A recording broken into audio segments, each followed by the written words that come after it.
예, 시장의 중심 잡아보겠습니다. 오늘은 루크투자연구소 임순재 대표와 함께합니다. 안녕하세요, 대표님. 네, 안녕하십니까. 예, 먼저 키워드부터 화면으로 확인해 보시고 전략적인 부분 검토해 보겠습니다. 오늘의 키포인트, 잔존하는 I의 공포입니다. 아유, 이거 언제 끝날지. I라고 하면 인플레이션의 앞뒤 글자 I겠죠. 잠시 뒤에 이야기 나눠보도록 하고요. 미증시부터 정리해 주시죠. 네, 뭐 미증시 앞서서 설명했듯이 뭐 전체적으로 조금씩 하락을 했습니다. 뭐 낙폭을 뭐 장중에 좀 키웠다가 좀 줄여가는 이제 그런 모습인데요. 뭐 이렇게 이제 됐던 이유 중에 가장 큰 이유가 이제 인플레이션 우려가 계속 이제 지속되고 있다라는 게 이제 가장 큰 이유 아닌가 싶습니다. 일단 뭐 그러니까 패드에서는 계속 이제 인플레이션은 뭐 일시적인 현상이다라고 계속 이제 코멘트는 하고 있습니다. 특히 전일 같은 경우 이제 클라디다 이제 부의장이 지금 뭐 고용 회복이 아직 뭐 조금 늦어지고 있다. 그렇기 때문에 뭐 인플레이션은 일시적이다. 그래서 현재의 뭐 완화 정책은 지속될 것이다라는 뭐 그런 이제 코멘트를 했었습니다. 근데 그럼에도 불구하고 시장 전체적으로 보면 아직까지는 인플레이션에 대한 우려는 뭐 사그라들고 지고 있지 않는 그런 상황이다라고 보시면 될 것 같고요. 특히 이제 경제 지표들이 그렇게 나쁘진 않게 나오고 있습니다. 특히 이제 5월 엠파이어 스테이트 제조업 지수 같은 경우 24.3으로 나와 있는데요. 전달 26.3에 비해서 이제 조금 하락을 했습니다. 그럼에도 불구하고 이제 작년 11월 이후에 본다라고 하게 되면 계속 작년 7월 이후로 보면 11개월째 연속 상승을 하는 그런 모습을 보이고 있다라는 게 일단 뭐 경기는 뭐 지속적으로 좋아지고 있다라고 보시면 될 것 같고요. 또 하나 이제 코로나 이제 확진자가 미국 주 내에서 전체적으로 다 감소를 했다라는 겁니다. 그래서 지난 1주간 확진자 수를 본다라고 하게 되면 일일 평균 이제 3만 1,000명 정도 되기 때문에요. 이거는 이제 1월 달에 31만 명에 비하면 이제 10분의 1 수준으로 이제 지금 줄어들었다. 그만큼 어떻게 보면 코로나의 영향이 이제 조금씩 벗어나면서 이제 경제 재개에 대한 기대감이 더 커지고 있다라고 보시면 될 것 같고요. 이게 다시 이제 인플레이션하고 맞물리는 그런 이제 효과를 보이고 있다라고 보시면 될 것 같습니다. 저희 같은 경우는 이제 WTI가 좀 많이 올랐습니다. 1.4% 정도 올라서 지금 2019년 4월 이후에 최고 가격인 66.27달러를 기록을 했습니다. 이렇게 올랐던 게 뭐 전체적으로 이제 그 경기가 이제 활성화된다라는 그런 측면이 좀 강하게 뭐 미쳐졌고요. 그러다 보니까 이제 에너지 섹터 관련 부분이 전체적으로 좀 강한 그런 모습을 좀 보였습니다. 아마 금일 국내 증시도 아마 에너지 관련 쪽으로 조금 강한 매수세가 있지 않을까라는 좀 생각을 해보고 있고요. 기술주는 상대적으로 좀 약세였습니다. 그래서 뭐 애플이나 퀄컴 그다음에 랜 리서치 같은 데가 전체적으로 약세를 보이는 그런 하루였다 보시면 될 것 같습니다. 예. 원자재 관련주는 반등, IT는 계속 안 좋고 그런 흐름입니다. 이제 수급 특징주 분석하면서 여러 가지 전략까지 녹여주세요. 네, 일단 뭐 전일 뭐 국내 지식이 전부 많이 빠졌습니다. 많이 빠졌다가 일단 뭐 다시 상승을 한 뭐 조금 이제 낙폭을 만회하는 그런 수준이었다라고 보시면 될 것 같고요. 코스피는 이제 3,134를 이제 기록을 했었습니다. 일단 외국인 같은 경우는 어저께도 이제 5일 연속 지금 매도를 보이고 있습니다. 그래서 한 6천원 정도 지금 순매도를 보였고요. 개인은 한 7,200억 정도 이제 순매수를 보이는 그런 모습을 보였다라고 보시면 될 것 같고요. 기관 본다라고 하게 되면 1,400억 정도 순매도를 보였는데 연기금이 이틀 연속 지금 순매수를 했습니다. 뭐 어저께 금액은 크진 않지만 전체적으로 순매수라는 그런 모습을 보였다라고 보시면 될 것 같고요. 뭐 코스닥 같은 경우도 뭐 외국인이 매도를 했고 하고 개인이 이제 매수를 하는 그런 모습을 보였다라고 보시면 될 것 같고요. 여기도 연기금이 한 240억 정도 순매수라는 그런 모습을 보였습니다. 그러니까 연기금의 일단 매도가 조금 주춤한 게 최근에 이제 현상 아닌가라는 좀 생각이 들고 있고요. 일단 뭐 외국인 같은 경우에 전일 같은 경우 뭐 대한항공, 카카오, 뭐 녹십자, 뭐 하나투어 이렇게 이제 경기 회복 관련주가 회복 기대주고죠. 이제 경기 민감주라고 불리는데 이쪽으로 이제 순매수를 했다라는 거가 좀 이제 눈여겨져 보이고요. 대신 이제 지수의 이제 주요한 그 종목인 삼성전자나 삼성바이오로직스, SK하이닉스, 삼성전기를 이제 순매도하는 그런 모습을 보였습니다. 어저께 이제 그 기관하고 외국인이 이제 동시에 순매수한 종목을 본다라고 하면 대한항공, 카카오, 그다음에 하나투어, 뭐 SK바이오사이언스 뭐 이런 식으로 해서 전체적으로 조금 이제 그 내수 관련주 쪽으로 해서 좀 보였다라고 보시면 될 것 같고요. 뭐 공매도는 뭐 어떻게 이제 지수가 조금 약세다 보니까 조금 감소를 했습니다. 최근 들어 이제 그 개시한 이후에 뭐 계속적으로 뭐 중간에 지난주에 잠깐 들었다가 지금 다시 뭐 줄어드는 이제 그런 모습을 보이고 있기 때문에 공매도는 뭐 시장 영향에 뭐 크게 미치지 않을 뭐 영향은 뭐 덜 미치지 않을까라는 생각을 좀 하고 있습니다. 뭐 전일 증시 같은 경우에 조금 관심을 가졌었던 이유 중에 하나가 이제 대만 관련된 부분이 좀 크지 않나 싶습니다.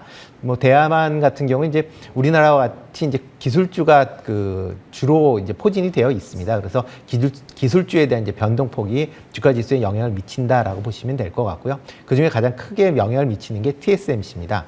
뭐 대만 지수에 한 30% 정도 영향을 미치고 있는데요. 그 TSMC가 일단 4월 달에 그 부진한 실적 때문에 지금 계속 조금 주춤거리는 거고요. 이건 어떻게 보면 좀 코로나 때문에 일시적인 현상 아닌가 싶습니다. 특히 이제 스마트폰 관련된 매출이 줄었기 때문에 뭐 조금 지나고 나면 하반기 이후엔 뭐 좋아진다라고 하면 현재 뭐 조정은 좀 일시적인 거다라고 보여지고요. 대만 같은 경우는 최근 3년 동안 한 80% 이상 수익률이 나오고 있습니다. 그렇기 때문에 그거에 대한 어떻게 보면 이제 그 차익 매물이 출회가 지금 겹치고 있다라고 보시면 될 것 같고요. 또 코로나 확진자가 뭐 한 300명대, 뭐 우리 기준은 크진 않지만 뭐 대만 입장에서 보면 이제 우리나라 뭐 한 1000명대와 비슷한 그런 이제 지금 쇼크로 받아들이고 있으니까요. 그걸 감안한다라고 하게 되면 아마 조금은 뭐 대만 증시의 부진은 조금 이어지지 않을까 싶고요. 아마 국내하고는 좀 차별화되지 않을까 싶습니다. 예. 시간이 걸리겠지만 뭐 지나가겠죠. 우리 시간으로는 오전 10시에 대만 각권, 그러니까 찌아취엔 지수가 문을 열고요. 야후 타이완 가셔서 TWII 치시면 확인을 하실 수 있습니다. 실시간 데이터는 사실 뭐 HTS는 또 지연 데이터니까 네, 그렇죠. 이제 야후 쪽에 가셔서 확인을 하시면 되겠고요. 이제 수급 특징주 쭉 앞서서 정리해 주셨는데 여기에서 볼만한 종목 하나 뽑는다면 그리고 좀 피해야 되는 거라든지 보수적으로 볼만한 종목 한 종목 추려 주신다면요. 네, 일단 뭐 그 금일 같은 경우에 아마 그 증권주 쪽으로 조금 관심을 두시면 어떨까 싶거든요. 그러니까 전일 같은 경우에는 좀 증권주가 좀 하락을 했습니다. 특히 이제 메리츠 증권이 그 배당 형량을 이제 축소를 하겠다라는 그런 이제 발표 때문에 너무 심했어요. 그러니까 네. 작년 영업이익 똑같이 번다고 생각했을 때 네. 배당 성향이 한 3분의 1 토막 나는 네, 그렇죠. 수준을 발표한 거거든요. 네. 뭐 워낙 메리츠 쪽은 배당 성향이 압도적으로 다른 데보다 좋았기는 했는데 주주들은 실망하긴 했을 거예요. 네, 예. 그렇기 때문에 이제 보통 이제 300, 그러니까 작년 기준 똑같이 난다라면 320원에서 이제 70원으로 이제 바뀌었다라고 보시면 될 것 같고요. 예. 일단 뭐 자사주 취득을 통해서 이제 뭐 주주 환원 정책을 하겠다라고 하는데 좀 더 이제 봐야 될 것 같고요. 대신 이제 그 대형 그 증권사 쪽은 조금 메리트가 있지 않을까 싶습니다. 특히 한국금융지주 같은 경우에는 일단 뭐 어저께 뭐 분기 실적이 사상 최대치가 나왔고요.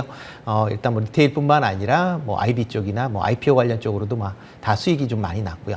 특히 이제 카카오뱅크가 아마 조만간 이제 6월이나 7월 정도에 상장이 아마 될 것 같습니다. 그렇게 되면 관련 이제 지분율이 높은 뭐 한국금융지주 같은 경우는 조금 이제 관심 있게 좀 보실 필요가 있지 않을까라는 생각이 들고 있고요.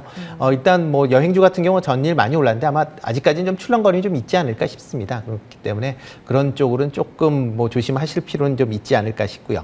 일단 지수 자체가 아직까지 뭐 3,100에서 3,250까지는 박스권이지 않을까 싶습니다. 뭐 금일 전일 3,130에 끝났는데요. 뭐 금일 같은 경우 3,100선은 좀 지키지 않을까라는 생각이 드니까요. 3,100선 뭐 언저리거나 아니면 조금 하회를 한다라고 하게 되면 저가 매수 쪽으로 아마 좀 방향 좀 잡고 투자를 하시는 게 뭐 지금 상황에서는 좀 낫지 않을까 싶습니다. 예. 그래도 증권주 좋게 보셨고요. 네. 네, 투자 전략도 녹여서 이제 I 이야기 해봐야 되잖아요. 네네. 인플레이션에 대해서는 네. 판단 어떠세요?